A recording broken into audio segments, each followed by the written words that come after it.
নমস্কার বন্ধুরা, হ্যাপি লাইফের নতুন একটি দিনে আপনাদের সকলকে স্বাগতম জানাই। সকলে কেমন আছেন? আশা তো রাখছি সকলেই ভালো আছেন। অন্যান্য দিনের মতন আমি চলে এলাম একটা পুরো দিন আপনার সাথে শেয়ার করতে।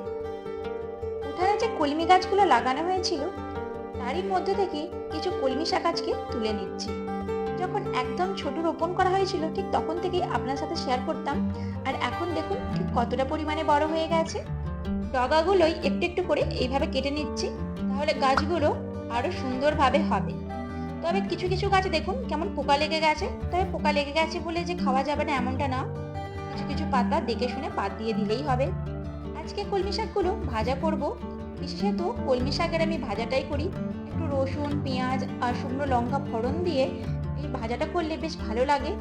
চচ্চড়িটাও করলে বেশ ভালো লাগে, তবে চটজলদির মধ্যে আর মেয়েটাও আর হাজব্যান্ড দুজনেই কিন্তু পছন্দ করে এই কলমি শাকটা, আর আমিও কিন্তু তার ব্যতিক্রম নয়।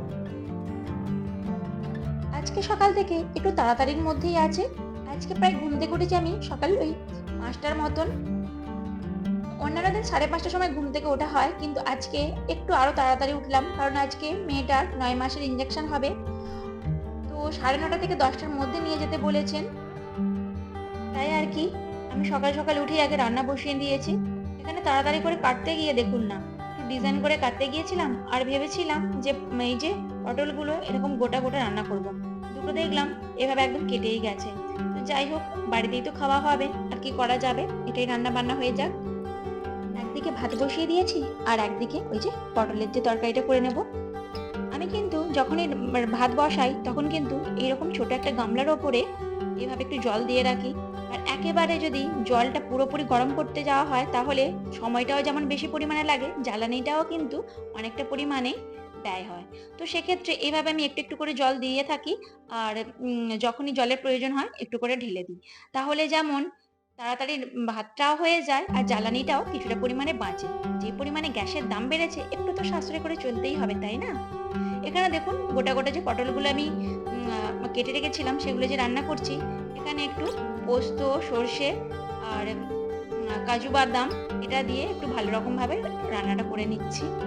একটু চটজলদির মধ্যে রান্না বান্না করছি, আর সেরকম আজকে কিছু রান্না করব না, যতটুকু রান্না আগিয়ে রাখা যায় আর কি। যেহেতু একটু তাড়াতাড়ির মধ্যেই যাচ্ছি, তো রান্না বান্নাটা যদি একটু আগিয়ে রেখে যাই তাহলে অনেকটা সুবিধা হবে। যেহেতু আজকে 4টে ইঞ্জেকশন হবে, এসে কি করবে ঠিক জানিও না। এখানে দেখুন রান্নাটা হয়েই গেছে মোটামুটি, আর ওপর দিক থেকে একটু তেল ছড়িয়ে দিলাম। শাক ভাজা এবং মেয়েটার রান্নাটাও এসেই করব, কারণ আজকে বেজেই গেছে এখন 9:30। এবার 9:30 বেজে গেছে, এর মধ্যে আমি রেডি হব, ছোট মেয়েটাকেও রেডি করব।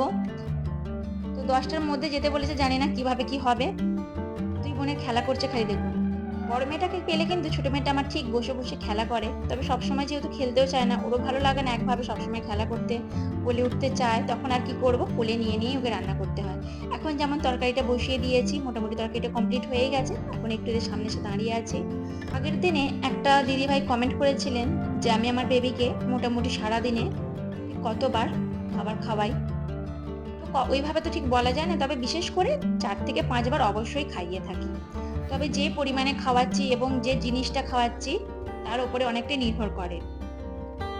ধরুন যে জিনিসটা আমি খাওয়াচ্ছি সেটা অনেকটা পরিমাণে পেটটা ভার রাখবে, তাহলে কিন্তু এর পরবর্তীতে যে জিনিসটা খাওয়াবো সেটা কিন্তু একটু হালকা ফলকা খাওয়াবো, এবং সেটা দেখবো যে কতক্ষণ ছাড়া খাওয়াচ্ছে সেই রকমও দেখবো, এবং জল কতটা কি খাচ্ছে।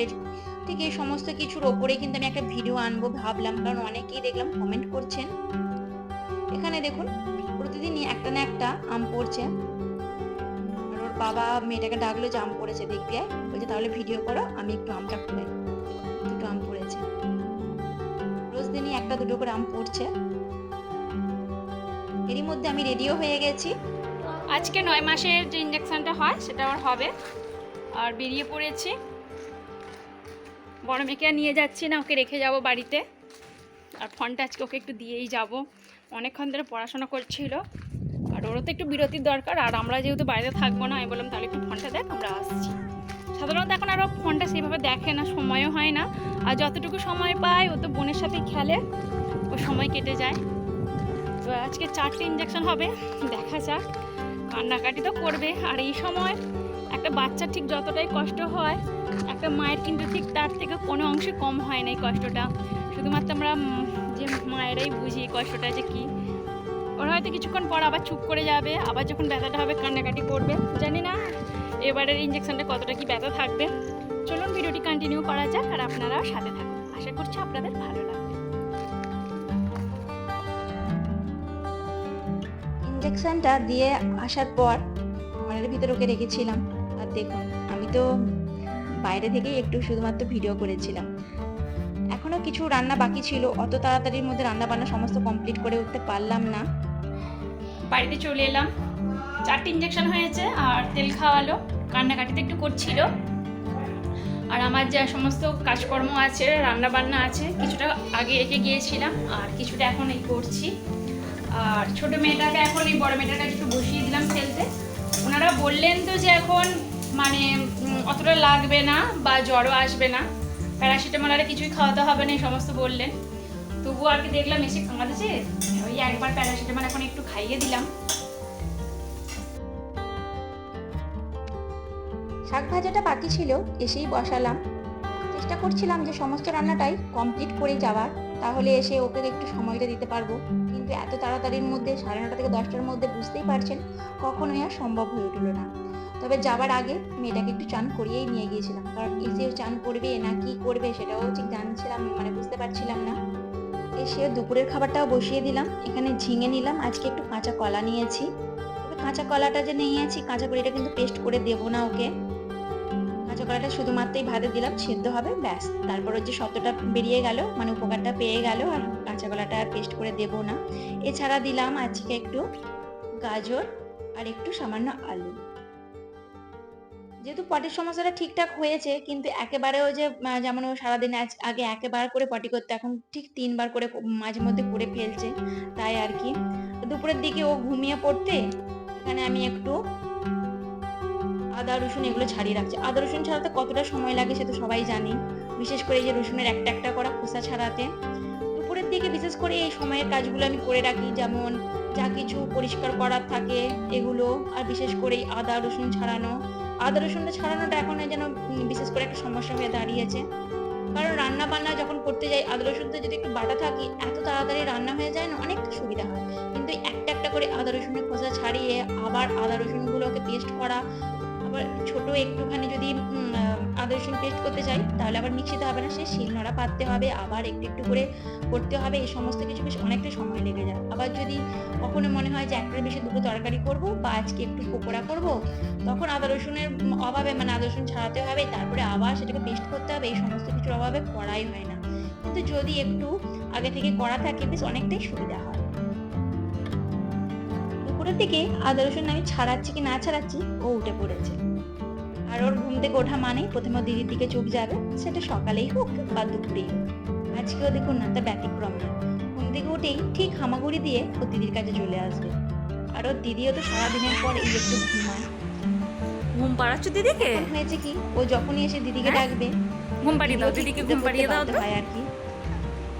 আমি যতক্ষণ আছি ওর দিদি তো। উঠবে ততক্ষণ হ্যাঁ করে যাবে। আর যদি চুলটা সামনের কাছে পায়, চুল ধরে এত টানাটানি করে, বেচারি আর ঘুমোতেও পারে না। মাঝে মধ্যে কি করি, দেখে কষ্ট হয়, তাই ওকে সরিয়ে নিয়ে চলে যাই, যাতে বড় মেয়েটা একটু ঘুমাতে পারে। আজকে এখানে একটু দই বসিয়ে নিচ্ছি, টক দই বসাবো, তার সাথে বসাবো একটু মিষ্টি দই। আগের দিনে প্রথম টক দইটা বসালাম, দেখলাম বেশ একদম ভালো রকম ভাবে বসেছে, তো ভেবেছিলাম আপনাদের সাথে শেয়ার করবো, তো কেমন বসবে না বসবে তাই আর বসালাম, মানে শেয়ার করলাম না। আজকে দেখুন এই কাঁচের যে গ্লাসটা আছে তাতে বসাবো টক দই। এটা আগের দিনের দই বসিয়েছিলাম, বেশ ভালো রকম ভাবে বসেছে। আর ছোট মেয়ে বড় মেয়েটাকে একটু খাইয়েও দিয়েছিলাম, ও একটু টক দই খেতে ভালোও বাসে। এখানে আমি এইভাবে একটু দেখুন গ্লাসগুলোতে আর এবং বাটিগুলোতে লাগিয়ে নিচ্ছি। কাঁচের যে গ্লাসটা আছে তাতে টক দই বসাবো, আর এই যে বাটিগুলো আছে বাটিগুলোতে মিষ্টি দই বসাবো। এইভাবে গায়ে যদি একটু করে এই যে সাজাটা লাগিয়ে রাখি, তাহলে কিন্তু খুব ভালো রকম ভাবেই বসে।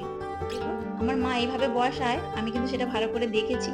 কিন্তু আমার কোনোদিনও যখন পুরোনো বাড়িতে থাকতাম, টক দই বসানোর কোনো রকম প্রয়োজনই হতো না, কারণ আমার বাবার বাড়ি আর শ্বশুর বাড়ি দুটোই একদম সামনাসামনির মধ্যে ছিল। কোনো দরকার পড়লে কিন্তু সামনাসামনি থেকে নিয়ে আসা যেত। আর এখানে আসার পরেও যেহেতু কোনো ফিস ছিল না, সেক্ষেত্রে আমার দই বসানোও হয়নি। এখন যেহেতু গরমটাও পড়েছে আর আজকে মেয়েটা একদম দুধ খেলোই না, পুরো দুধটাই আছে। তাহলে আজকের ভিডিওটি এই পর্যন্তই রইল। আই হোপ আপনাদের একটু হলেও ভালো লেগেছে।